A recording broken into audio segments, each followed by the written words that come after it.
혹시 여러분 지난 몇 년간 한국에서 다양한 것들이 유행을 했지만 제가 볼 때 상당히 많은 사람에게 영향을 끼친 게 하나 있다면 저는 이렇게 생각합니다. MBTI가 굉장히 유행이었다. 혹시 MBTI를 아십니까? 마이어스 브릭스라고 하는 사람이 이제 개발한 우리 성격 테스트죠. 그래서 많은 젊은 분들이 이걸 MBTI를 서로 물어봅니다. 넌 뭐니? 넌 뭐니? 혹시 여러분은 아십니까? 모르시는 분들은 오늘 빨리 가셔서 한 번씩 이렇게 검색을 해보시고 스스로 테스트해 보시는 것도 좋겠습니다. 근데 제가 해외에 가서 MBTI를 얘기하면 서양 사람들은 대부분이 MBTI를 모릅니다. 무식해서 모르는 게 아니라 우리나라가 이상하게 이걸 많이 하는 겁니다. 그래서 구글의 이 검색 단어를 찾아보면 MBTI라는 단어를 전 세계에 분포했을 때 대한민국만 이거를 열심히 찾습니다. 다른 나라들은 거의 MBTI를 잘 모르죠. 그래서 저도 왜 우리나라 사람들이 이렇게 MBTI에 집착하는지 좀 궁금하고 왜 이렇게 유행인지 많은 사람들이 얘기하는지 궁금해서 좀 이유를 살펴봤는데 아주 타당한 이유를 몇 가지 발견하게 됐어요. 제가 제일 타당하게 생각하는 건 이분의 얘기가 이렇습니다. 우리 대한민국 사람들이 우리 대부분이 사회에서 요구하는 삶을 살아낸다는 겁니다. 이런 직업, 이런 학교, 부모님들이 원하는 거, 사회가 요구하는 거, 그거를 다 감당하기 위해서 살아가는데 그것만을 쫓아가다 보니까 내가 누구인지 잘 모른다는 거예요. 난 내가 뭘 좋아하는지. 사실 우리 어머님들 가운데 내가 뭘 좋아하는지 모르시는 분들 많습니다. 너 먹고 싶은 거 먹자. 너 하고 싶은 대로 하자. 너 가고 싶은 데 가자. 이런 분들이 얼마나 많습니까? 그래서 MBTI를 통해서 비로소 자기가 누구인지 조금 알게 된다는 거죠. 내 내면에 어떠한 마음들이 있는지, 어떠한 성격이 있는지 알게 된다는 겁니다. 왜 내가 사람을 만나면 그렇게 피곤했는지, 혹은 내가 여행을 준비하면서 왜 이렇게 철저하게 준비하는지, 혹은 아무 준비도 안 하는지, 이게 단순히 성실함과 좀 다른 얘기라는 거죠. 성격이 다 그런 게 있다는 겁니다. 누구는 굉장히 철저하게 준비하는 성격이고 어떤 사람들은 부딪혀서 해결하는 성격이라는 겁니다. 굉장히 공감이 가는 얘기입니다. 그래서 이 MBTI를 통해서 나의 성격을 알아간다는 말이죠. 두 번째 제가 또 동의했던 건 뭐냐면 빨리빨리 때문이래요. 왜 빨리빨리 때문이냐 하면 내가 나를 아는 게 급해요. 내가 누군지 잘 모르겠는데 빨리 알았으면 좋겠어요. 근데 한 10분 정도 테스트하니까 ENFJ 이런 게 나오는 거예요. 나 이런 사람이구나. 빨리 알 뿐만 아니라 서로의 관계를 맺는데도 빠르다는 거죠. 서로 우리 청년들을 만날 때 무슨 마치 전화번호 물어보듯이 MBTI를 물어보면 넌 뭐니? 나는 뭐야? 그러면 넌 그런 사람이구나. 너는 은둔형 외톨이구나. 너는 굉장히 활발하고 너는 굉장히 적극적인 사람이구나. 이런 걸 알면서 서로의 관계를 빨리 맺을 수 있기 때문에 파악하는 게 쉽기 때문에 우리 한국 사람들이 이렇게 빨리빨리 하는 걸 좋아하다 보니까 MBTI를 많이 하게 되었다는 분석입니다. 근데 제가 여기서 드리고 싶은 말씀이 있습니다. MBTI가 이제 우리 성격 테스트거든요. 우리는 성격으로 살아가는 줄 압니다. 내 성격이 그래. 나는 원래 그런 사람이야. 그런데 우리 그리스도인들은 좀 마음을 바꿔야 합니다. 우리는 성격으로 살아가는 게 아니라 성품으로 살아가야 합니다. 우리에게 주신 단순한 성격만이 아니라 우리가 변화시켜서 갖게 되는 중요한 가치, 기준, 이러한 성품으로 살아가는 법을 배워야 합니다. 그래서 성품은 성격과 굉장히 비슷한 말인 것 같지만 아주 다른 의미를 갖고 있습니다. 그래서 급하고 서두르는 성격의 사람일지라도 인내의 성품을 갖게 되면 기다릴 줄 알게 되는 겁니다. 성품은 우리의 다양한 성격과 상관없이 우리가 갖추어야 하는 본, 모범, 가치, 기준을 말합니다. 그래서 우리가 갖고 있는 다양한 성격 속에서도 가치를 바라보면서 성품을 만들어 가야 하는데 우리 그리스도인들은 특별히 우리 성품의 본이 되시는 하나님이 계십니다. 우리는 그냥 좋은 성품을 갖자가 아닙니다. 성경에 나오는 하나님이 보여주신 그 성품, 예수님이 보여주시는 그 성품을 닮아가야 합니다. 우리 하나님은 그래서 성품을 갖고 계십니다. 오늘 말씀에도 우리는 하나님의 성품을 만납니다. 그 성품을 이 땅 가운데 삶으로 보여주신 분이 예수님이시죠. 그리고 성령님께서는 우리 안에 내재하시고 우리에게 임재하심으로 바로 성품의 열매를 맺게 하십니다. 여러분, 묘하게도 성령의 9가지 열매, 여러분 들어보셔서 아시죠? 성령의 9가지 열매 대부분이 성품이에요. 다시 말해서 성령께서 우리 안에 임재하시면 우린 자연스럽게 그러한 성품들을 갖게 된다는 말입니다. 하나님에게는 단순한 감정이 있는 게 아닙니다. 감정을 넘어서시는 성품을 갖고 계시죠. 은혜는 감정이 아니라 성품입니다. 그래서 도저히 용서할 수 없는, 도저히 공짜로 줄 수 없는 그 은혜를 하나님께서는 성품이기 때문에 우리에게 베풀어 주시고, 하나님의 긍휼하심이, 우리를 불쌍히 여기심이 하나님의 성품이라는 말입니다. 하나님의 성품이 우리에게 주는 은혜는 이게 하나님의 성격이 아니기 때문에, 성품이기 때문에 결코 흔들리지 아니한다는 거죠. 제가 처음부터 좀 신학적인 얘기를 해서 죄송한데, 이거를 조금 더 신학적으로 말하자면 조나단 에드워즈가 말하는 지향성이라는 걸 갖게 됩니다. 지향성은 영어로 disposition이라고 하는데, 이거는 경향이에요. 성향입니다. 그래서 조나단 에드워즈가 이 부흥을 경험하면서 하나님이 어떤 분이신지 깊이 연구하고 묵상하고 성령으로 체험하는 가운데 그가 깨달은 것은 뭐냐면, 하나님은 단순한 감정을 갖고 계시는 게 아니라는 겁니다. 하나님의 사랑은 그냥 좋아서 사랑하는 게 아니라 하나님의 성향이에요. 하나님은 영원토록 사랑의 방향으로만 가십니다. 주변에서 아무리 흔들고 아무리 하나님을 어렵게 해도 하나님 그 사랑을 절대로 포기하지 않으시고, 천사도 죽음도 세상의 권세 어떤 것도 우리를 하나님의 사랑으로부터 끊을 수 없느니라 라고 말씀하시는 것은 이것이 하나님의 그 지향성 디스포지션이기 때문입니다. 그래서 오늘 말씀에 나오는 하나님의 이 열심, 하나님이 열심이 있으시대요. 근데 그게 감정적인 열심이 아니라는 겁니다. 막 열심을 내봐야지, 내가 한번 힘차게 살아봐야지, 이런 게 아니라 하나님의 성품으로서 하나님은 영원토록 열심을 갖고 계신 분이십니다. 그래서 이 열심이 잠깐 관심을 갖고 뭐 노력하고 힘쓰고 수고한 어떤 순간을 말하는 게 절대로 아니라 우리 하나님의 성품, 성향, 지향성이라는 것을 알 필요가 있습니다. 특별히 오늘 말씀 이 이사야 9장 전체가 우리에게 말해주는 것은 하나님께서 우리를 구원하실 것인데, 하나님께서 그를 위해서 우리에게 한 아들을 보내주실 것이고, 이게 메시아에 대한 예언이죠.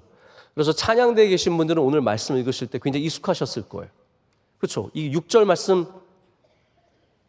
정신을 차리시고 찬양대마저 오락가락 하시면 안 됩니다. 여기에 나오는 이 가사가 다 핸델의 메시아의 가사잖아요. 못 살아, 뭐 전능하신 왕, 그거잖아요. 그렇죠? 그 찬양, 이게 하나님께서 아들을 이 땅 가운데 보내주시겠다는 약속을 하시면서 이 구원을 우리가 우리의 열심으로 이루는 게 아니라 하나님의 열심으로 이루시겠다고 약속하시는 겁니다. 이게 여러분 감정이면 어떡하실래요? 이게 흔들리는 감정이면 어떡하시려고요? 이게 하나님께서 우리가 좀 못하면 에이, 난 열심히 이제 버렸어, 그러면 어떡하시려고요? 하나님의 열심은 감정이 아니라는 겁니다. 우리가 잘해서 생긴 열심이 아니고, 우리가 하나님께 뭔가를 드려서 생긴 열심이 아니고, 하나님 안에 내재하는 영원하신 그 열심, 변치 않는 열심으로 우리의 구원을 위해서 일하시겠다는 말씀입니다. 이 말씀이 이사야서에 적혀 있잖아요. 근데 이 이사야는 어느 시대에 활동했던 선지자냐면 히스기야 왕 때 활동했던 선지자입니다. 여러분, 지난주 말씀이 누구에 대한 말씀이었어요? 히스기야예요. 기억을 못하시면 전적으로 제 잘못입니다. 설교를 못한 저의 잘못이죠. 히스기야가 아수르라고 하는, 아시리아죠, 아수르가 예루살렘을 둘러싸고 그들을 죽이겠다고 협박했을 때 하나님께 기도하였고, 하나님께서 이사야를 통해서 주신 말씀이 바로 하나님의 열심이 너희를 구원하실 것이다, 이루실 것이다, 이 말씀이었잖아요. 근데 오늘 바로 그 이사야의 말씀에 똑같은 하나님의 열심이라는 단어가 등장합니다. 저는 이 시대와 이 상황에 주신 특별한 하나님의 은혜의 말씀이라고 생각합니다. 바로 이사야가, 히스기야가 그 시대를 살아가면서 겪었던 그 수많은 어려움과 환난 속에서 하나님께서 주신 위로와 안식과 은혜는 반드시 하나님께서 그 일을 이루시겠다는 것. 여러분, 이 시대도 물론 나쁜 시대는 아닙니다. 여러분, 어느 때보다 우리는 복된 시대를 사실 살아가고 있습니다.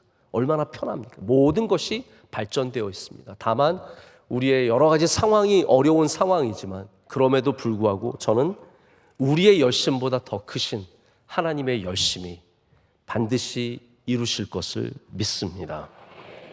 그래서 우리는 성품으로서의 열심을 닮아가야 합니다.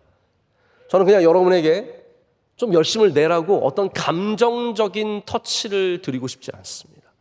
물론 그래도 우리가 좀 열심을 낼 수는 있겠죠. 제가 뭘 말을 잘해서 여러분 좀 눈물도 나고 기뻐 웃기도 하면서 그러면서 내가 그래도 열심히 살아야지 그런 마음 드릴 수도 있겠지만 더욱 중요한 것은 여러분의 성품으로서의 열심을 가지시라는 말입니다.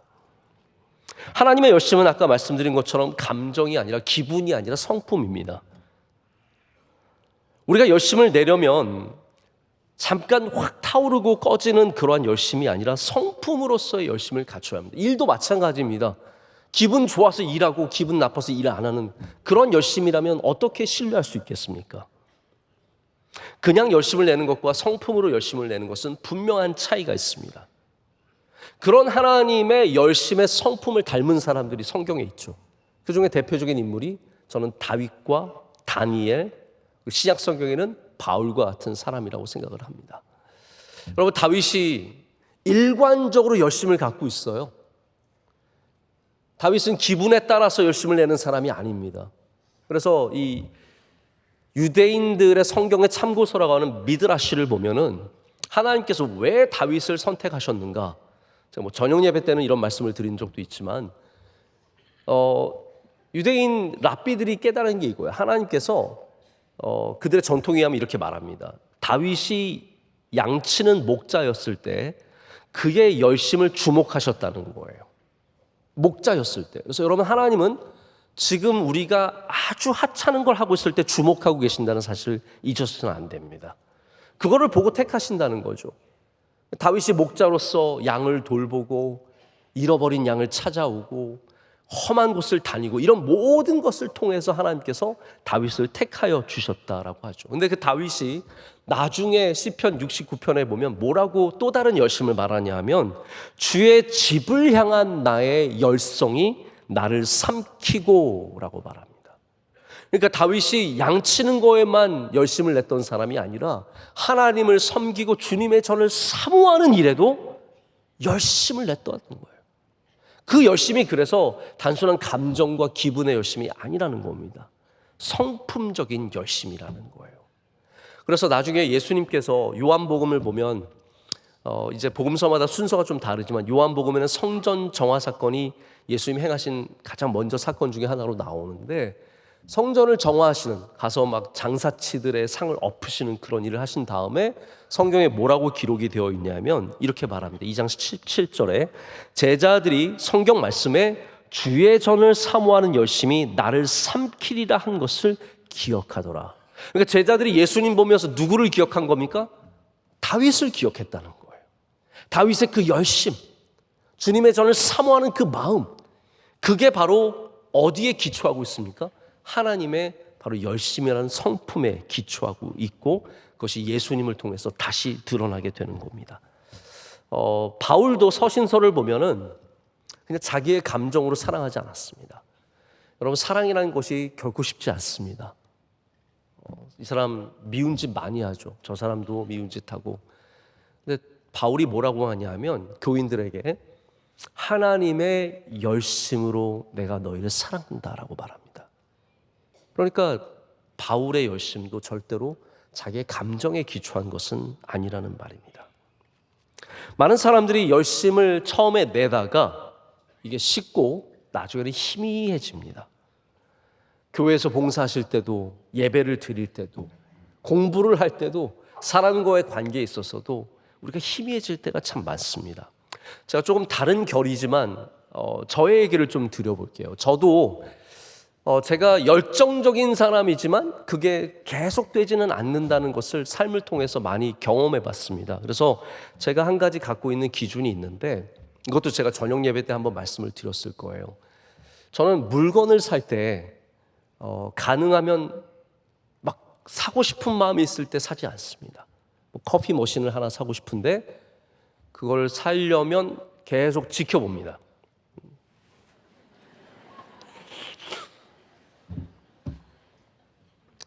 때로는 장바구니, 그 인터넷 장바구니 있잖아요. 거기다 담아두고 계속 봅니다.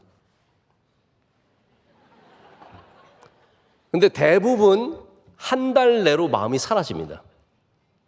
한 달 내로 에이, 뭐 지금 있는 걸로 충분히 되는데 뭐 이게 필요해. 깨닫게 됩니다. 별로 필요도 없고 그 뜨거웠던 마음, 진짜 예쁘게 생겼다. 이걸로 먹으면 너무너무 맛있겠다.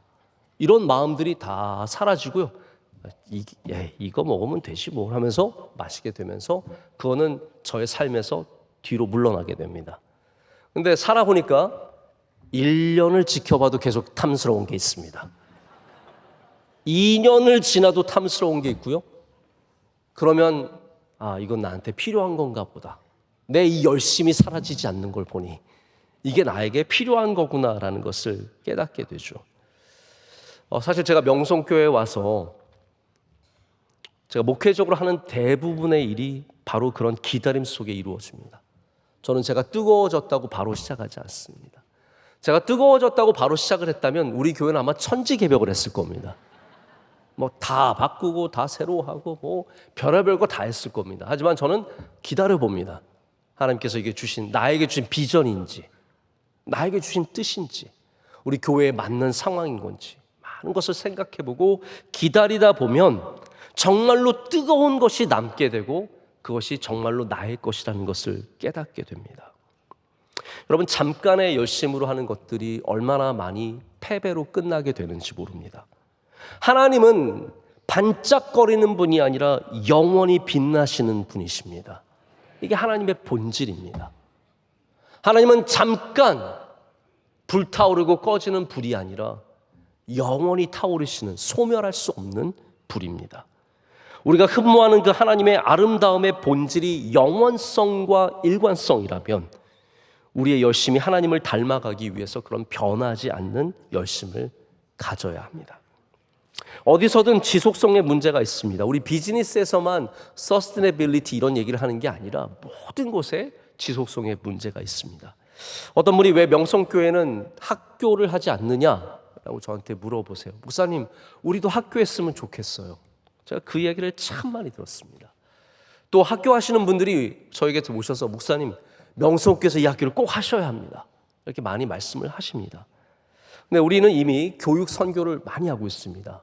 여러분 잘 아시다시피 저희가 장학관을 오래전부터 몇십 년 전부터 지방 곳곳에 세우고 장학관을 통해서 수많은 주님의 일꾼들을 길러내고 있고요.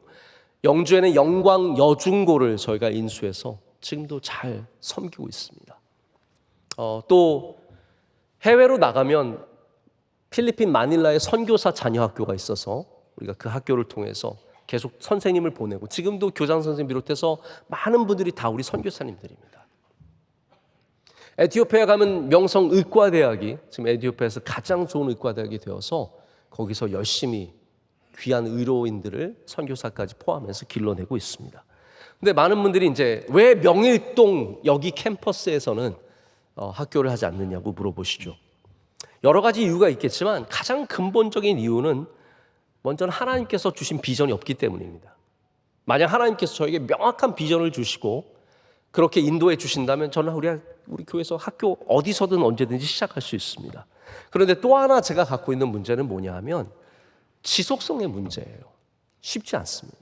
좋은 선생님들 계속 수급하고 그분들을 통해서 귀한 학생들을 계속 길러내고 투자하고 학생들을 찾아내고 이런 일들이 10년, 20년 가서 계속 지속적으로 발전할 수 있느냐?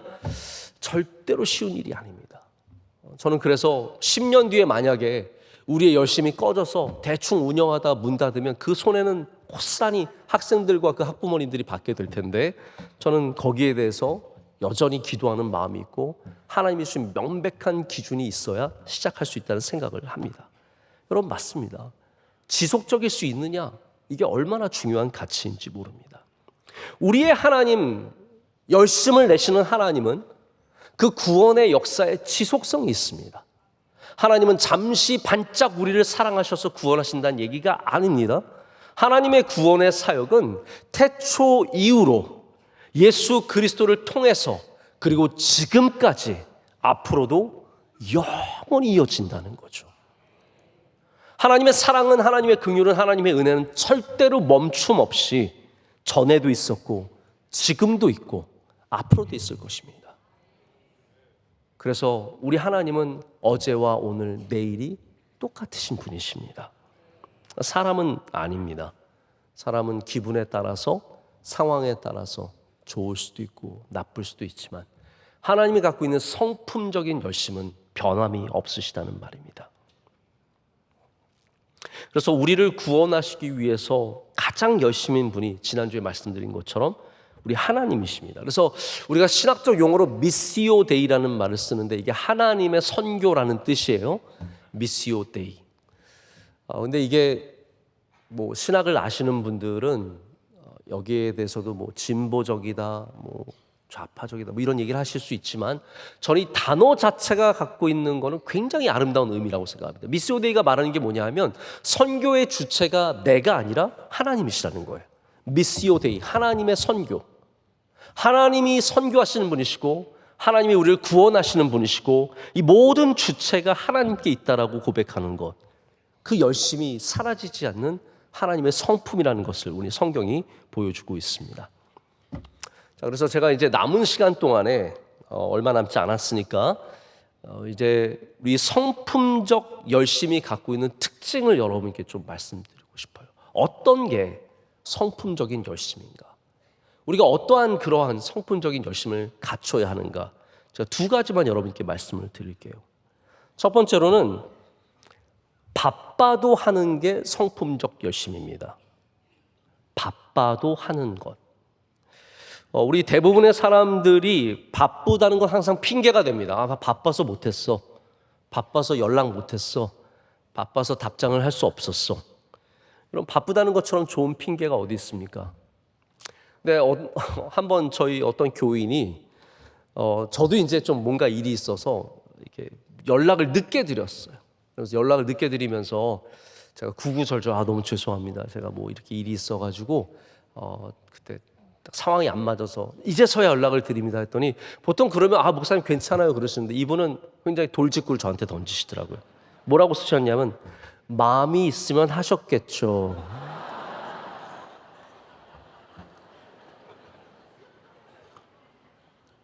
근데 제가 입이 10개라도 할 말이 없었어요. 사실 여러분 그렇잖아요. 바빠도 마음이 있으면 하잖아요. 저도 저희 아들이 문자 보내면 바로 답하거든요. 마음이 있으면 하게 되더라고요. 여러분 혹시 바쁜데 하신 일들 있으십니까? 그게 여러분의 성품이에요. 그게 여러분의 정체성과 깊은 관련을 갖고 있습니다. 바쁜데 교회 나와 보셨습니까? 오늘 바쁜데 나오신 분들 손 들지 말고 계세요. 바쁜데 교회를 나오신 경험 있으시죠? 진짜 믿음인 겁니다. 바쁘면 우리는 선택적이 됩니다. 내가 뭔가를 선택을 해야 되는 거죠. 그때 선택하는 게 진짜라는 거죠. 바쁜데 아이들과 놀아준 적 있으시죠? 진짜 아빠 엄마인 거예요. 바쁜데 꼭 챙겨보는 유튜브 영상 있으시죠? 저도 바빠도요, 오늘같이 바쁜 날도 쉬는 시간에 잠깐씩 농구 하이라이트를 봅니다. 이상하죠? 그때 그냥 잠깐 눈 감고 있으면 훨씬 더 나은데 바빠도 해요. 제 농구를 향한 저의 사랑은 찐 사랑인 거예요. 그게 진짜 열심입니다. 성품으로서의 열심은 우리가 시간이 부족해도 힘이 부족해도 바빠도 자원이 부족해도 여전히 하는 그 무엇을 말합니다. 하나님께서는 어떠한 일이 있으셔도 우리를 구원하시는 일을 멈추지 않으십니다. 자원이 부족해도 우리가 죄를 짓고 우리가 하나님으로부터 멀어져도 어떠한 핑계도 되지 않으시고 하나님은 지속적으로 변함없이 하나님의 그 성품으로 우리를 사랑하시고 끝까지 우리를 추적해 오신다는 거죠. 바빠도 하는 것이 우리의 정체성이라고 말씀을 드렸습니다. 여러분 혹시 영적으로 바빠도 하시는 것이 있으십니까? 제가 목사라서 그런 것도 있지만 저는 바빠도 그래도 하나님의 말씀은 꼭 읽으려고 노력합니다.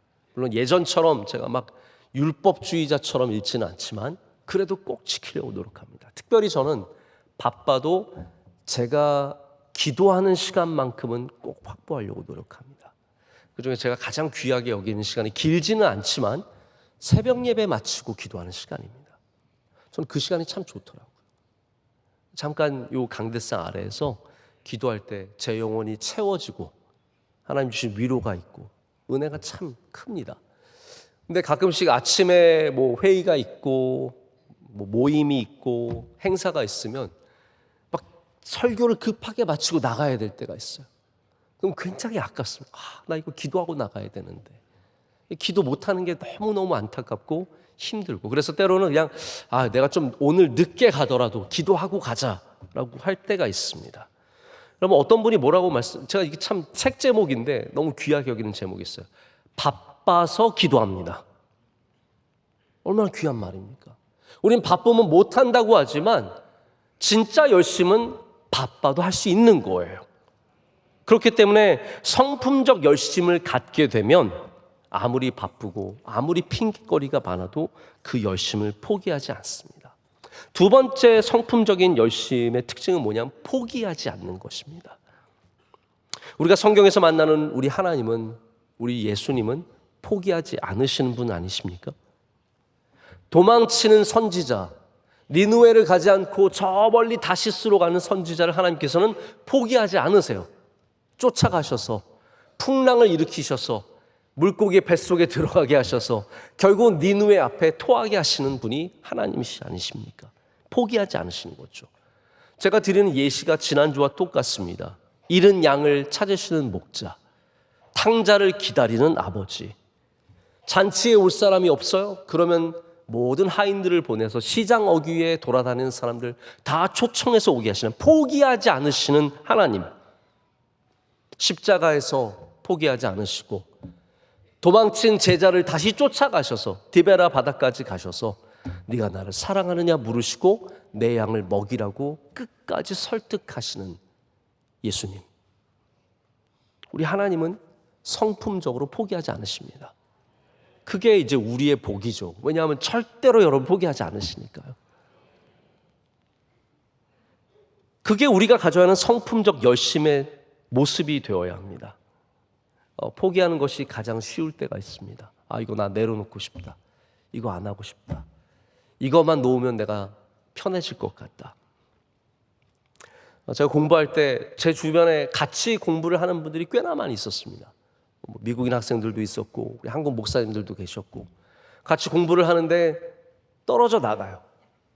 종합고사 볼 때 다 떨어져 나가고 언어 시험 볼 때, 어학 시험 볼 때 또 떨어져 나가고 논문 프로포절 할 때 또 떨어져 나가고 장가 가서 떨어져 나가고 애 낳아서 떨어져 나가고 별의별 이유로 다 포기합니다.